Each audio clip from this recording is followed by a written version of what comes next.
Welcome to Technia TV. Hello, I am Dr. Sandeep Kumar. Today I am delivering lecture on 4 steps to hypothesis testing. The 4 steps to hypothesis testing are as follows. Step 1, state the hypothesis. Step 2, set the criteria for a decision. Step 3, compute the test statistics. And step 4, make a decision. Now, what is step 1?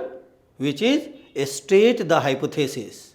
In this step, we begin by stating the value of a population mean in a null hypothesis, which we presume is true. For the children watching TV example, we state the null hypothesis that children in the India watch an average of 2 hours of TV per week. This is a starting point so that we can decide whether this is likely to be true, similar to the presumption of innocence in a courtroom.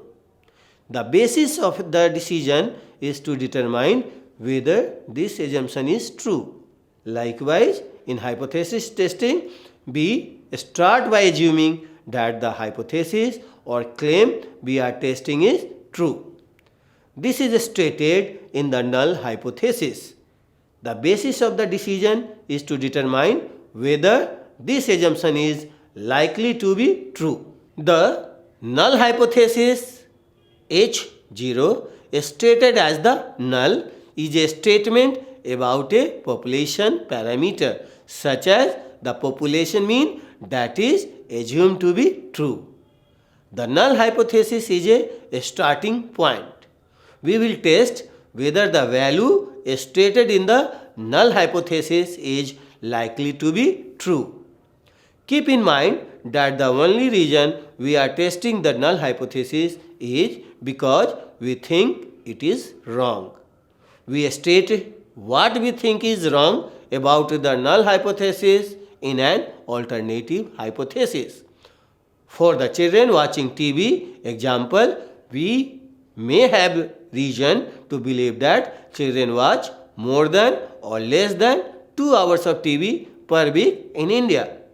When we are uncertain of the direction, we can state that the value in null hypothesis is not equal to 2 hours. An alternative hypothesis represented by H1 is a statement that directly contradicts a null hypothesis by stating that the actual value of a population parameter is less than, greater than or not equal to the value stated in the null hypothesis. The alternative hypothesis states that what we think is wrong about the null hypothesis which is needed for step 2. Now, step 2 is concerned about the set the criteria for a decision. To set the criteria for a decision, we state the level of significance for a test. In hypothesis testing, we collect data to show that the null hypothesis is not true based on the likelihood of selecting a sample mean from a population. That is, the likelihood is the criteria. The likelihood or level of significance is typically set at 5% in behavioral research studies. When the probability of obtaining a sample mean is less than 5%, if the null hypothesis were true, then we conclude that the sample we selected is too unlikely and so we reject the null hypothesis. Now, there is a term that is the level of significance or that is significance level. It refers to the criteria of judgment upon which a decision is made regarding the value stated in null hypothesis. The criteria is based on the probability of obtaining a statistics measured in a sample if the value stated in the null hypothesis were true. In behavioral science, the criteria or level of significance is typically set at 5%. When the probability of obtaining a sample mean is less than 5%, if the null hypothesis were true, then we reject the value stated in the null hypothesis. The alternative hypothesis establishes where to place the level of significance. We know that the sample mean will equal the population mean on average if the null hypothesis is true. All other possible values of the sample mean are normally distributed as per the central limit theorem. The empirical rule tells us that at least 95% of the sample means fall within about 2 standard deviations of the population mean, meaning there is a less than a 5% probability of obtaining a sample mean that is beyond 2 standard deviations from the population mean. For the children watching TV example, we can look for the probability of obtaining a sample mean beyond 2 standard deviations in the lower tail, which is less than 3, or both tail not equal to 3.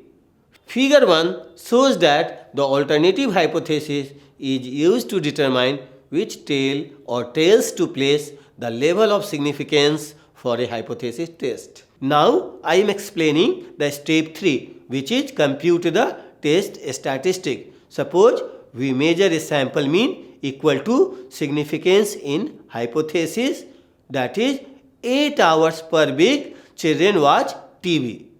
To make a decision, we need to evaluate testing is the criteria how likely the sample outcome is if the population mean stated by the null used to decide whether the hypothesis, which is 3 hours per week, is true. We use a test statistics to determine this value stated in the null likelihood. Specifically, a test statistic tells us how far or how many standard hypothesis is likely to be true. Deviations, a sample mean is from the population mean.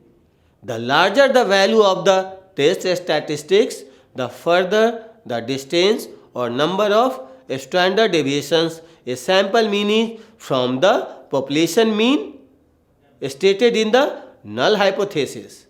The value of test statistics is used to make a decision in step 4. The test statistics is a mathematical formula that allows researcher to determine the likelihood of obtaining sample outcome if the null hypothesis were true. The value of the test statistics is used to make a decision regarding the null hypothesis. Now I am explaining the step 4, which is make a decision. We use the value of the test statistic to make a decision about the null hypothesis. The decision is based on the probability of obtaining a sample mean, given that the value stated in the null hypothesis is true. If the probability of obtaining a sample mean is less than 5% when the null hypothesis is true, then the decision is to reject the null hypothesis. If the probability of obtaining a sample mean is greater than 5% when the null hypothesis is true, then the decision is to retain the null hypothesis. In sum, there are 2 decisions that a researcher can make. First one, reject the null hypothesis. The sample mean is associated with a low probability of occurrence when the null hypothesis is true. And the second point, retain the null hypothesis. The sample mean is associated with a high probability of occurrence when the null hypothesis is true.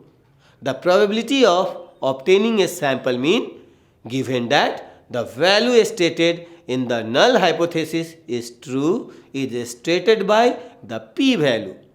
The p-value is a probability. It varies between 0 and 1 and can never be negative. In step 2, we stated the criteria or probability of obtaining a sample mean, at which point we will decide to reject the value stated in the null hypothesis, which is typically set at 5% in behavioral research. To make a decision, we compare the p-value to the criteria we set in step 2. A p-value is the probability of obtaining a sample outcome given that the value stated in the null hypothesis is true. The p-value for obtaining a sample outcome is compared to the level of significance. Now, I am explaining significance or a statistical significance.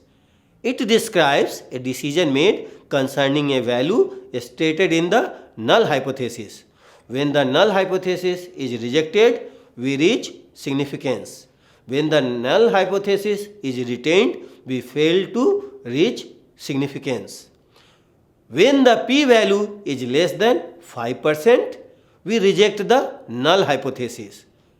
We will refer to p less than 0.05 as the criteria for deciding to reject the null hypothesis, although note that when p equal to 0.05, the decision is also to reject the null hypothesis. When the p-value is greater than 5%, we retain the null hypothesis. The decision to reject or retain the null hypothesis is called significance. When the p-value is less than 0.05, we reach significance. That is, the decision is to reject the null hypothesis.